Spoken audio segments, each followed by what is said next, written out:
मर्यादा पुरुषोत्तम भगवान श्री राम का जिक्र आते ही मानस पटल पर उनकी लीला से जुड़े कई चित्र उभरने लगते हैं और जब हम रामलीला की बात करते हैं तो इसका फलक और भी व्यापक हो जाता है। पूरे देश में होने वाली रामलीलाएं और विदेशों में बैले जो रामलीला पर केंद्रित होता है, लोक में लीला का भाव और उनकी प्रति भावना अलग ढंग से प्रफुटित होने लगती है।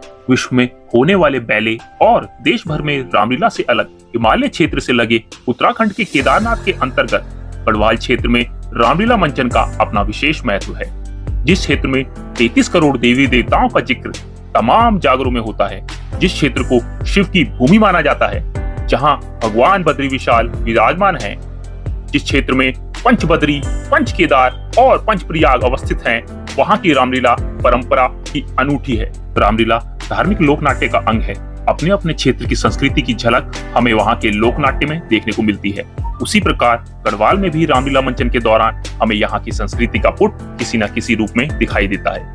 गढ़वाल की रामलीला लगभग 100 वर्षों से भी अधिक प्राचीन है। 100 वर्ष पूर्व लोग जिस श्रद्धा भावना के साथ इसका मंचन देखने आते थे, आज भी वही भावना लोगों के हृदय में है और श्रद्धा के साथ उसी मंचन को देखने के लिए आते हैं। रामलीला का सीधा संबंध समाज से स्थापित किया जाता है, तब यह मंच और भी वैशिष्ट्य रूप ले लेता है। यहाँ की रामलीला में तुलसीदास जी की चौपाइयों और दोहों को समावेश है, जो संवादों को और भी प्रभावोत्पादक बनाते हैं।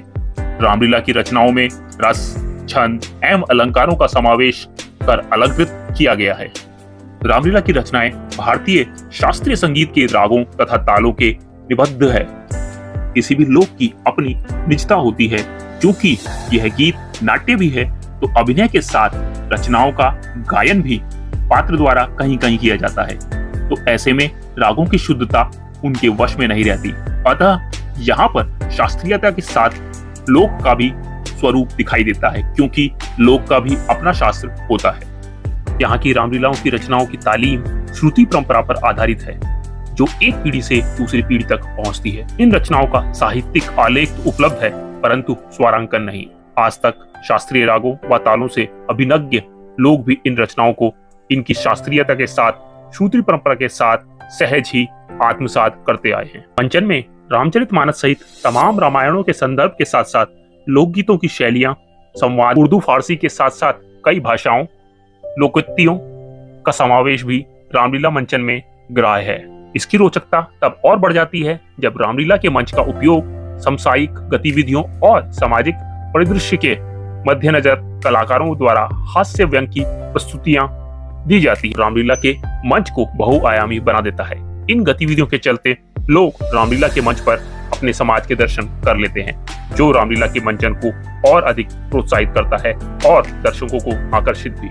ऐसे तो संपूर्ण भारत में रामलीला विभिन्न शैलियों में मंचित की जाती है, परंतु उत्तराखंड जो सांस्कृतिक विविधताओं से ओतप्रोत एक ऐसा प्रदेश है जिसकी सांस्कृतिक की आभा पूरे देश में झलकती है। इन सांस्कृतिक रंगों में रंगी उत्तराखंड की संस्कृति का एक रंग रामलीला है। उत्तराखंड में रामलीला का जन्म कुमाऊं मंडल के अल्मोड़ा नगर को माना जाता है। सर्वप्रथम 1807 ईस्वी के आसपास दन्या के श्री बद्रीदत्त जोशी सदर अमीन ने अल्मोड़ा के बृहदेश्वर मैदान में पहली रामलीला आयोजित की।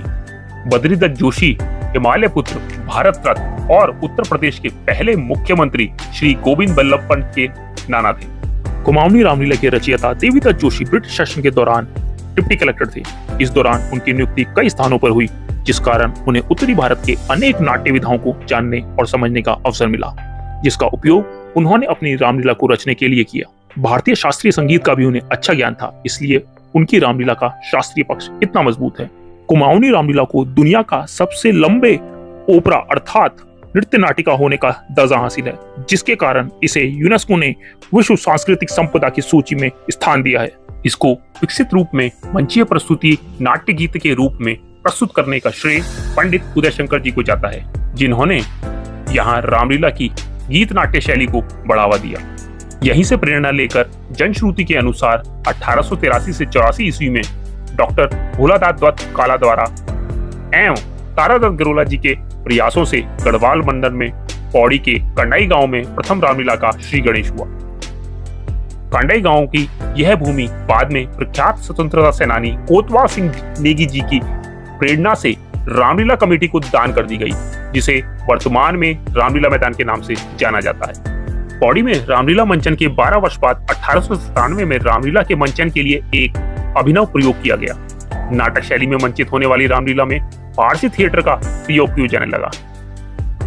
इस थिएटर शैली के साथ साथ रामलीला मंचन के लिए गीतों, रामचरितमानस की चौपाइयों को मंचन में शामिल कर रामलीला को गई शैली में प्रस्तुत करने का प्रयोग हुआ, जिसे लोगों द्वारा बहुत सराहा गया। इस शैली में कलाकारों को जहां गाने की जगह वह अवसर प्राप्त हुए, वहीं साहित्यकारों व लेखकों को गीत लिखने की जगह भी उपलब्ध हो गई।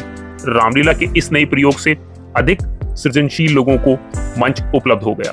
स्थानीय लोगों के अनुसार वर्ष 1906 में रामलीला से जुड़े पूरण चंद त्रिपाठी जी ने रामलीला को पहली बार 10 दिवसीय किया। रामलीला में कुछ नए गीत जोड़े गए और रामलीला के गीतों, चौपाइयों को विशुद्ध शास्त्रीय रागों में निबद्ध कर रंगमंच को पूर्णतः पारसी थिएटर शैली में परिवर्तित कर दिया गया। 1906 ईस्वी में रामलीला का जो स्वरूप निर्धारित हुआ वह आज तक अविरल बना हुआ है। पौड़ी में रामलीला मंचन की शुरुआत के साथ ही यहाँ के आसपास के गांवों में इसका प्रचार होने लगा और धीरे धीरे गांवों में इस नाट्य विधा को मंचित किया जाने लगा। गढ़वाल में मुख्यतः टिहरी, देवप्रयाग, पौड़ी, सुमाडी, देहरादून तथा चमोली जनपद के सलूडू डुगरा गांवों की रामलीलाएं समृद्ध और प्राचीन है। टिहरी की रामलीला के मंचन हेतु कोई मंच नहीं है। यहाँ रामलीला खेत में फसल कटने के बाद की जाती है। यहाँ स्त्री पात्र पुरुष ही करते हैं।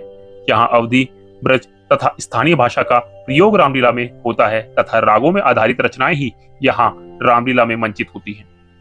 संगीत में वाद्यों और हारमोनियम, ढोलक आदि का प्रयोग होता है, जो कि बेड़ा जाति के लोगों द्वारा बजाया जाता है तथा मिरसाजी जाति रामलीला में सारंगी वादन का भी संगत करते थे। देवप्रयाग की रामलीला भी प्राचीन रामलीलाओं में से एक है। देवप्रयाग के अधिकांश पंडित व्यवसाय हेतु बद्रीनाथ जाते हैं और बद्रीनाथ मंदिर के कपाट बंद होने के पश्चात ही वापस आते हैं, इसलिए यहाँ रामलीला अक्टूबर-नवंबर में ही होती है।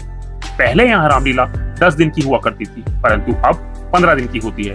यहाँ रामलीला आरंभ करने से पूर्व एक परंपरा रही है कि रामलीला के प्रमुख पात्रों को वर्णी दी जाती है, जिसके अनुसार वे संपूर्ण रामलीला मंचन के कुछ खास बंदरों में रहकर ही रामलीला करने के लिए प्रतिबद्ध रहते हैं। यहाँ रामलीला के साथ एक अन्य मान्यता भी जुड़ी है कि जिसकी कोई संतान नहीं होती वह राजा दशरथ के पात्र की भूमिका करता है और उसे संतान की प्राप्ति होती है।